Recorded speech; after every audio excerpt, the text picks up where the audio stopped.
फुलबाड़ी के पोचीमाड़ी स्थित ग्रीन जेन बायो प्लांट में विभिन्न समय में बरामद की गई 25 करोड़ रुपए की हीरोइन को जलाकर नष्ट कर दिया गया। बताया गया है कि आज जिला मजिस्ट्रेट और एनजीपी जीआरपी की निगरानी में उक्त हीरोइन को नष्ट कर दिया गया। मजिस्ट्रेट देवदुलाल पात्रा ने बताया कि वर्ष 21-22 में एनजीपी जीआरपी ने अभियान चलाकर भारी मात्रा में हीरोइन बरामद किया था। उन अवैध हीरोइन को आज नष्ट कर दिया गया।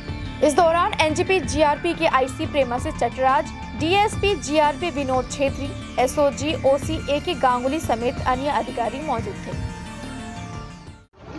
শিলিগুড়ি জিআরপিএস ওনারা 21-22 এই 2 বছরে 4 কেজি 820 গ্রাম হেরোইন ওনারা সিজ করেছিলেন। সেইটার আজকে ডিসপোজাল সম্পন্ন হলো।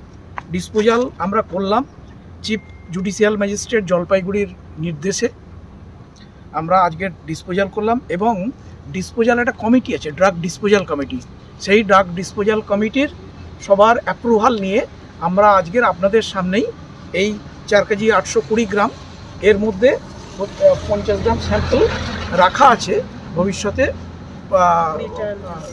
যদি রিটায়ার হয় তাহলে সেগুলো আপনাদের মালখানায় রাখা আছে। এনজিপি জিআরপি সিজ করেছেন ওনাদের জুরিসডিকশনের মধ্যে থেকে। এটা 21 আর 22 সালে সিজ করা হয়েছিল।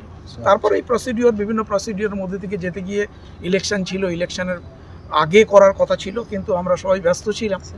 হ্যাঁ, এই জন্য আমাদের ওটা ঠিক ইলেকশন পার করেই আমরা এটা ডিসপোজাল করলাম। কোথায় ডিসপোজাল করলেন? এটা হচ্ছে Green Zen Bio Private Limited. এটা হচ্ছে অথরাইজড, গভর্নমেন্ট অথরাইজড একটা এজেন্সি যারা এই কাজগুলো করে।